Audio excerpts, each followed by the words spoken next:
Hi guys, welcome back to my channel. Today we're talking about creating your school's identity as well as dabbling into a school branding strategy. So before we jump in, let me take this time to introduce myself to those who may be new. My name is Cindy Lumpkin and I happen to be a special education teacher who started her own school almost 9 years ago now.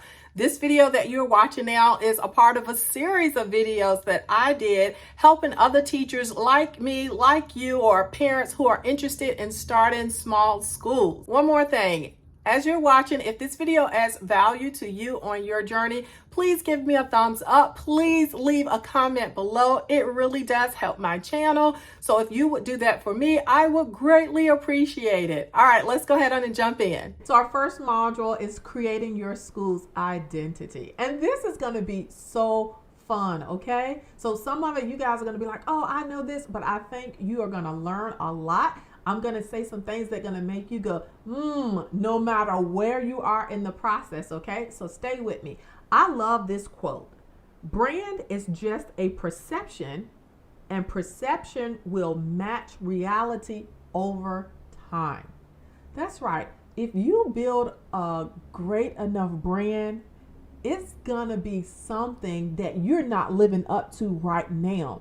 But as you continue to walk this journey out, the visual of what you created is going to actually manifest to what your business actually is, okay? So in this section, we're going to create something probably that you're not living up to right now in your business. I like to think about branding and your school identity as DNA.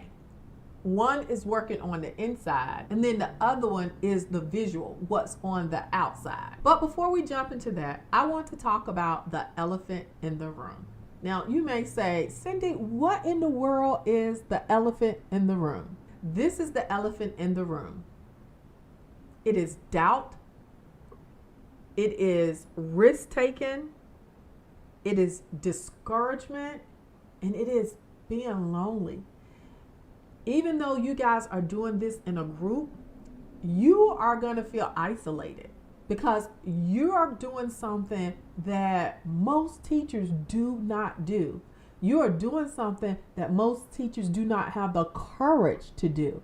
And so I don't want you to think that this is going to be a walk in the park. Like when I am very open and transparent, I would tell anybody that this has been one of the hardest things that I have ever done. However, it has been the most rewarding thing that I have ever done. And so I want you to know that you are going to face things that don't feel good, but you can get through them, okay? And we're going to get through them together. We're going to talk about 3 different aspects of your school's identity. We're going to talk about your niche. We're going to choose your school name. And then we're going to create your school brand. What type of school do you want? Ask yourself that question. What type of school do you want? What type of school does the market need? And those are not two in the same. Now, some of you are going to already have an idea of what it is that you want to do, how you want to present it, but that's not the same thing as what the market is in demand for. Now, these are some decisions that you're going to have to make on your own. I know for me, it didn't matter what the market said. I already knew that what I was going to bring to the market, okay? However, it still came to a point where I had to really understand who was in my community and who wanted what I was trying to sell, right? So think about what type of school. Is this going to be a Montessori school? Is that in demand where you are? Are you going to do some type of theme school where you're going to be doing math and science, project-based learning? Maybe it's something rooted in foreign languages.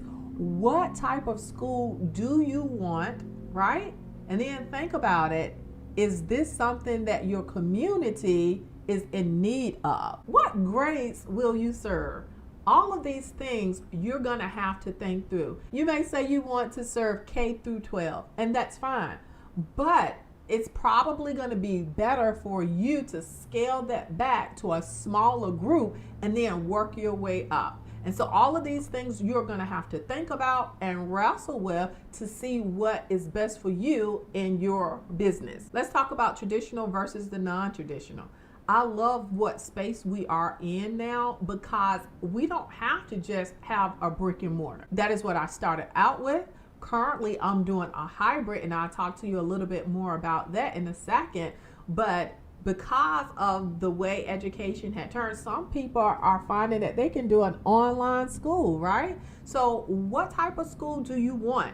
Is it going to be brick and mortar? Is it going to be online only? Will it be a hybrid or even a homeschool, right? So for the majority of the time that I have been in business, I have been more of a traditional school.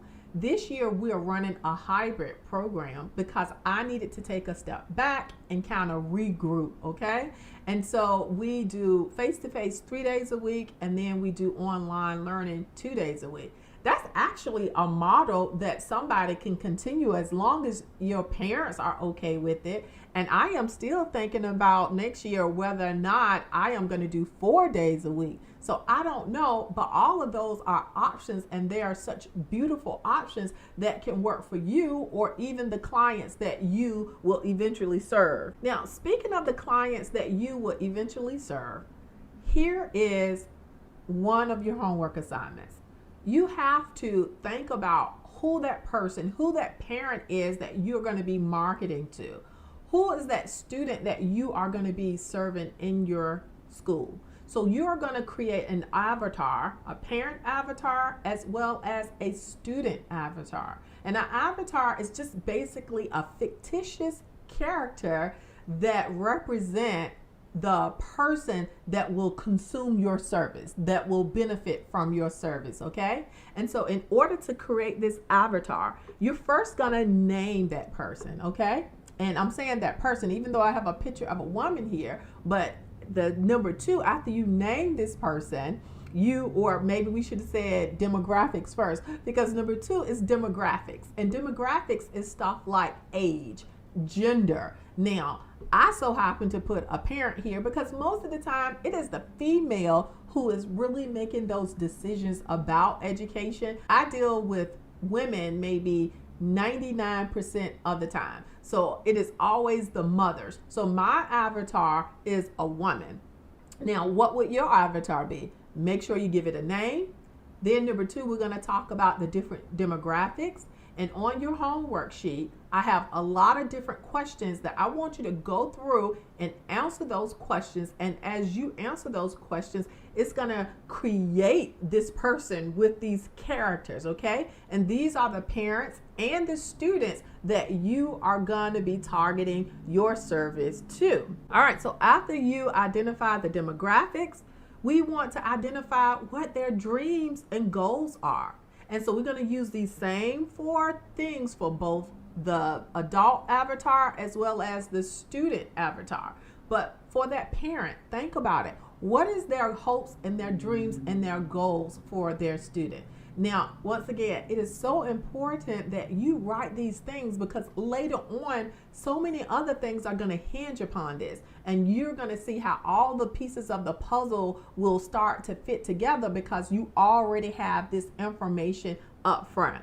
Last but not least, we're going to identify the challenges, okay? What are those pain points? You know, in order for you to really be able to go after the person that you want to serve, you're going to know what their pain points are. You know, for me, I am a special education teacher. I am all things special education. So for my parents, more often than not, their pain point is that their child cannot read, that they are worried that their child will not graduate from high school.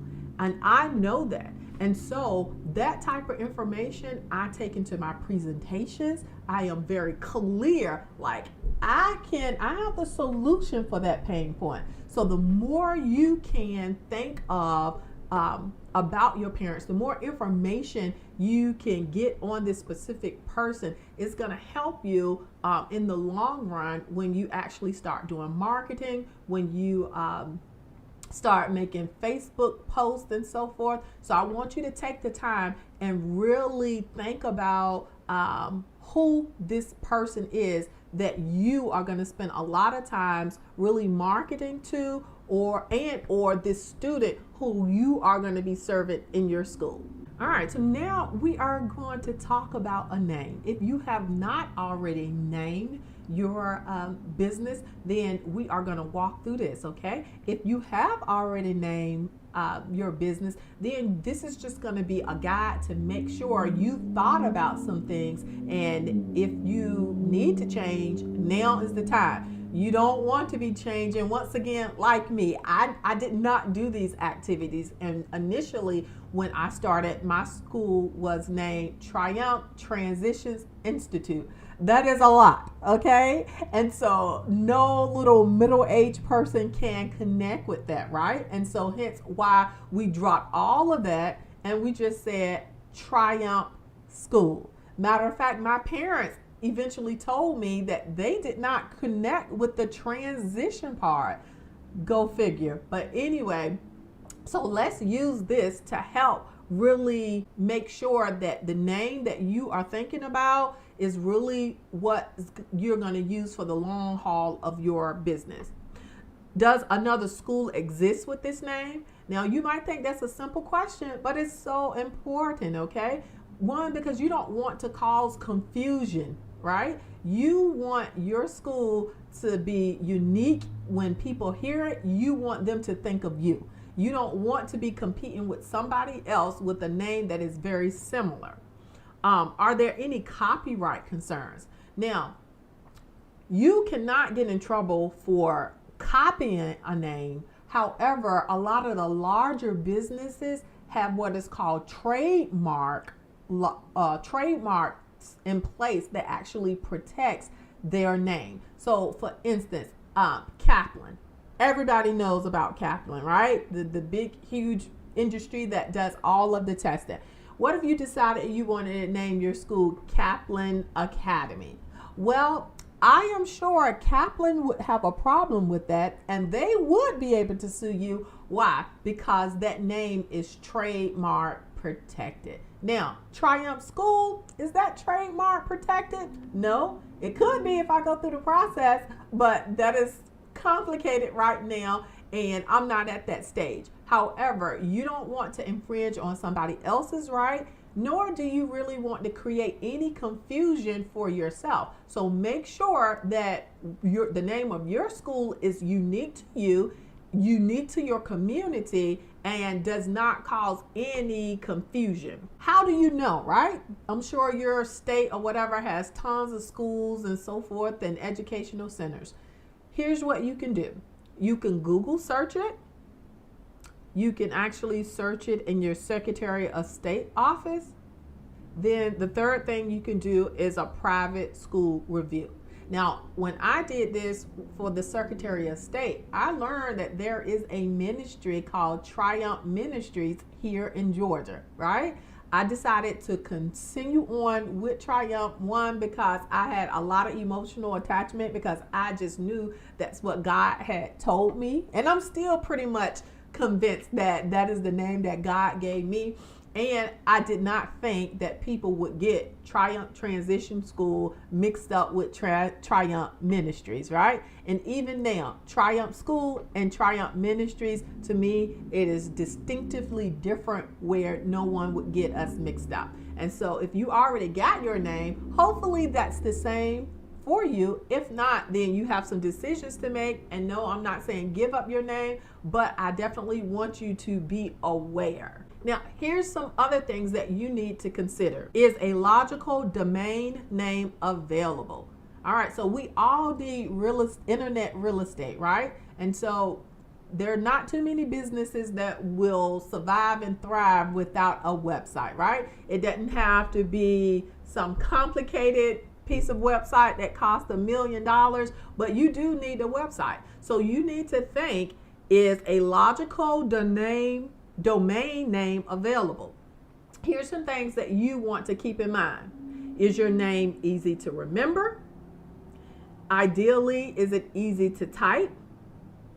You want to keep it short, and you want to avoid hyphens and underscore, right? Because if you just meet a parent in the grocery store, right? You don't want to say small steps underscore learning center, right? And a lot of times when people use that underscore or those hyphens, it's because somebody has already gotten the name, but you don't want to use those things as much as possible. Think about the domain ending. Now, when I first started, .com was like the big thing, right? And my heart was set on being a .com.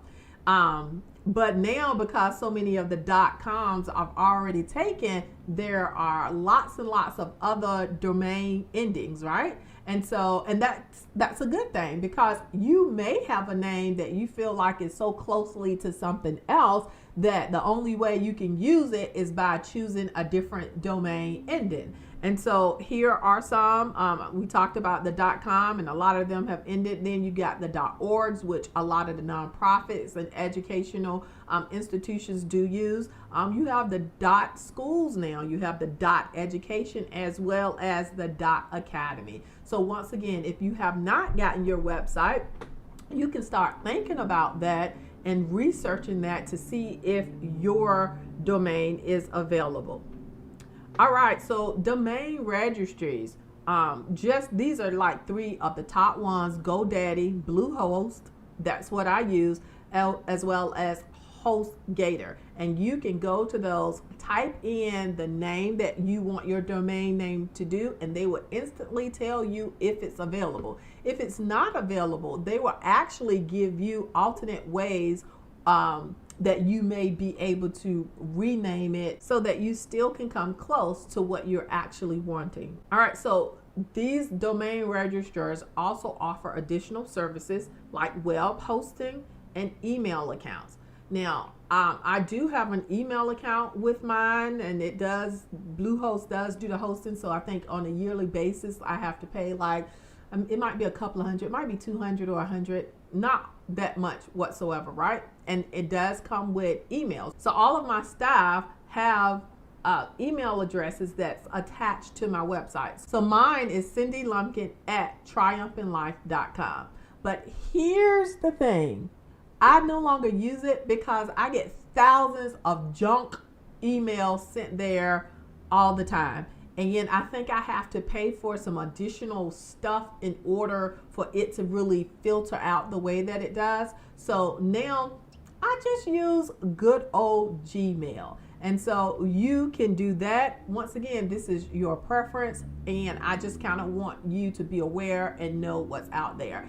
It's pretty standard. No one has even ever questioned me with using Gmail, and I actually started using Gmail more within the last 2 years. But with using the email server that I got with my website, like I said, it just became too difficult and harder for me to keep up with the emails that I really wanted to see, because I was getting so much junk mail that was not being filtered out. And like I said, I think there are some ways around it, but I was not at the time or even now willing to put in that money for that. So now I'm going to ask you a couple of questions, and just think about this, because it's going to help you to conceptualize what it is that you see for your business. What makes your school stand out from other options in your community? And you want to answer this, and you want to be able to differentiate yourself. Now, there are other special needs schools in where I'm at, but I offer things that they may not offer, or offer services to students that they may not serve. What makes your school stand out from other options in your community? And so you really want to think about that. What sets you apart from the other guy? Because you are going to be competing for parents, and you have to be able to articulate why you are better than the other guy. Or even when it comes to me, there's no competition. The other private schools that serve only students with learning disabilities are very well established, and they charge like $30,000, right? I don't go after those parents. So when I think about my avatar is a middle to lower middle class parent.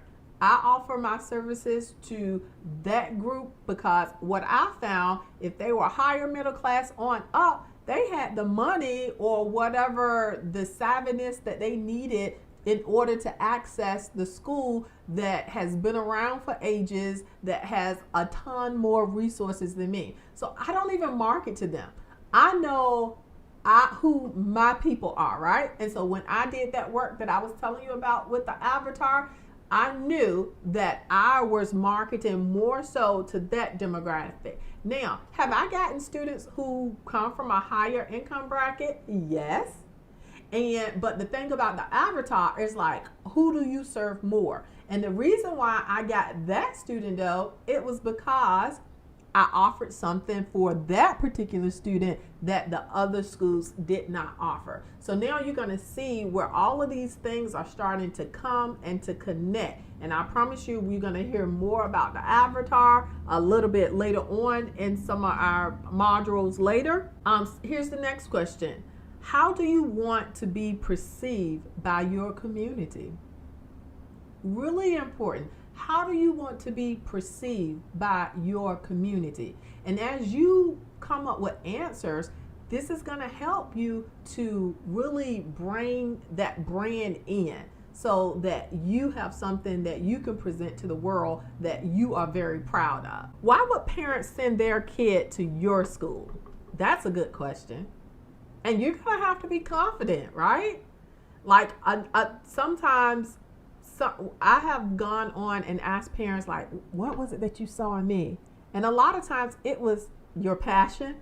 And it was like, wow. And it had nothing to do, with what I was saying we were offering. It was all about my passion. So for you, why would parents send their kid to your school? All right, so the next two things that we're going to talk about, you're going to have homework on.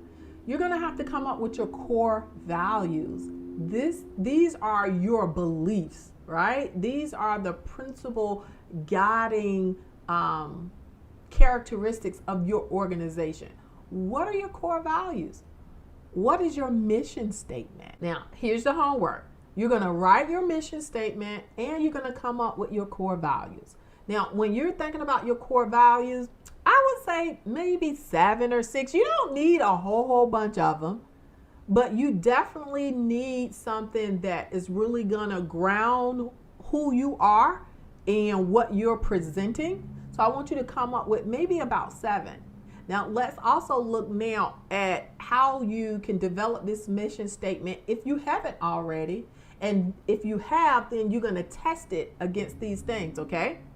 When you're writing your mission statement, it should explain what you do, who you do it for, and the benefit that they're getting.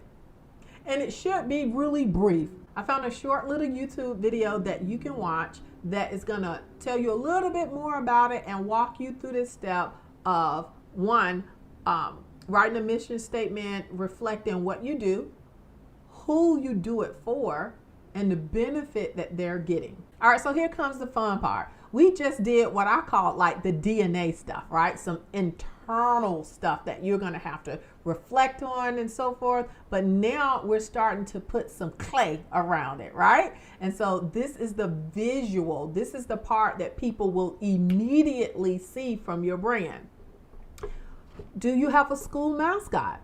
See, I never thought about that. I do not really have, I know what I want it to be now, and I'm going to have to do more logo work to incorporate that, but I didn't think about this up front.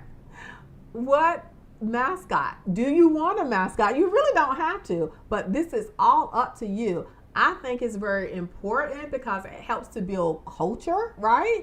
And you want that in a school. You want some pride. So your school mascot, school colors. Do you have anything that's important to you? If not, working with someone who's going to do your website and all of that good stuff, they can help you come up with some things.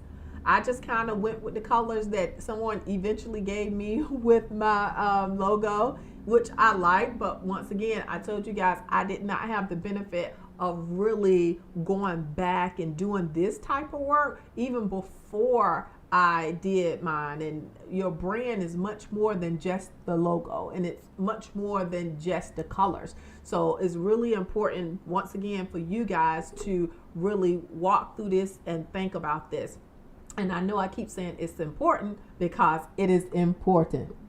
All right, so your logo, do you already have ideas of what you want that to look like? There are traditional logos, there are classical ones, there are contemporary ones, and so forth. So what do you want your logo to look like? And once again, don't feel pressured to be able to answer this right now, because if you're going to be working with a designer, they can kind of take some of your ideas and put some things together, and or just completely come up with something fresh. So but you need to be aware. Your letterhead, right? So you're gonna make sure that whatever this logo is, do you have like a tagline? So my tagline is helping students to succeed in school and life, right? And so I have that on my letterhead along with my logo. And then other visual material like brochures, business cards, thank you cards, like all of this stuff you would want to really brand so that your brand will speak for you even when you're not in the room. That's how important this is, that you do all of this stuff now, because you want to keep your school at the front of somebody's mind. And the way you do that is by really putting together a solid brand and branding yourself on any and everything that you can put your hands on. As we was talking earlier, starting with your logo, is it going to be serious or playful, traditional or modern, colorful or subdued? Now, here's something else that's really important, okay? I don't know if you ever heard of a style guide.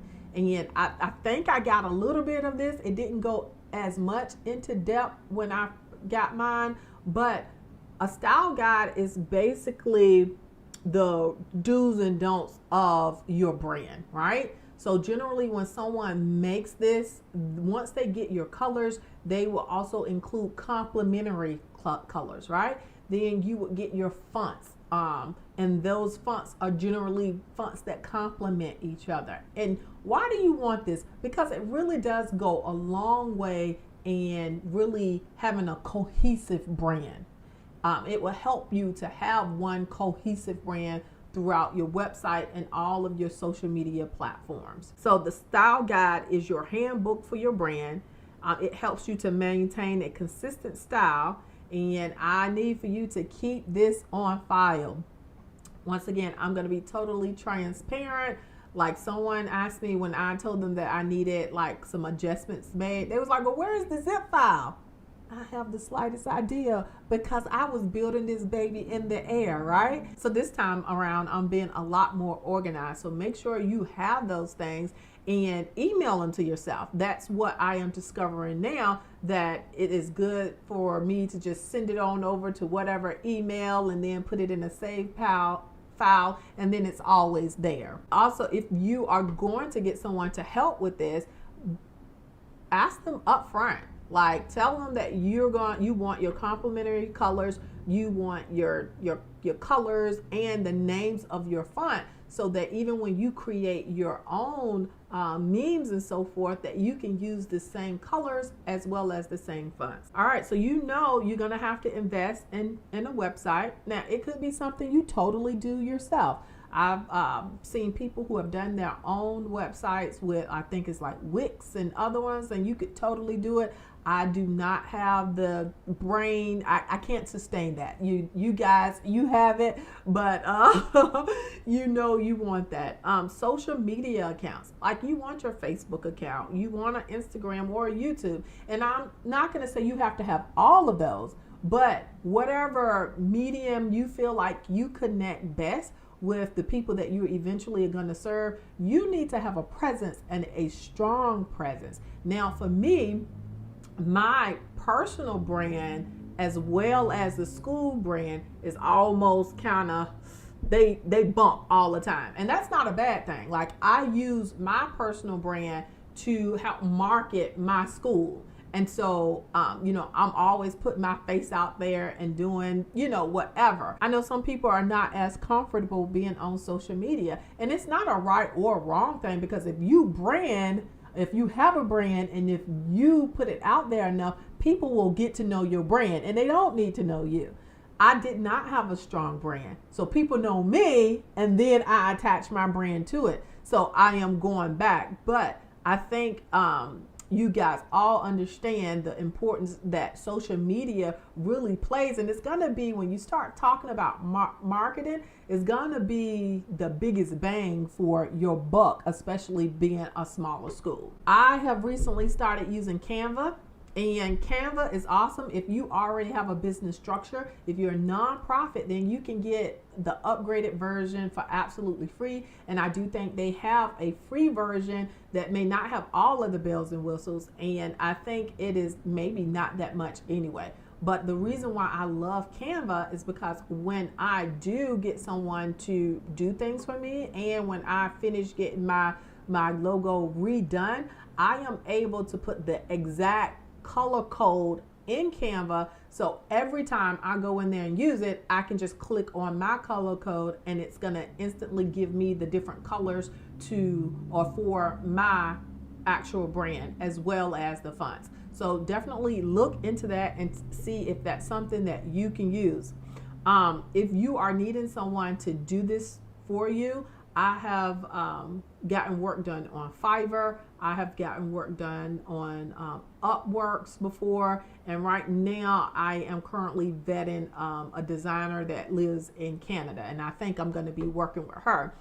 What I will say is I've kind of grown tired of Fiverr. You kind of have to know what you need, right? So Fiverr is good because it can be really inexpensive, but at the same time, sometimes I need to talk to someone who speaks English, okay? So just know what Fiverr, although they do have people who are like rated top tier, it's kind of and a lot of times those people are in other countries, so I don't always like to work with them. All right, so that is all for our first module, creating your school's identity. I will attach a file that has your homework in it. It's going to be a pack that actually helps you with your brand, that's going to really walk you through everything that you need to think about. I found it very helpful and using it with my personal brand, so I'm going to share that with you guys. Also, I am going to give you those questions that you need to answer to kind of help with your avatar. Remember, you're going to have your mission statement and your core assignments, okay? All right, until the next time. Bye, guys.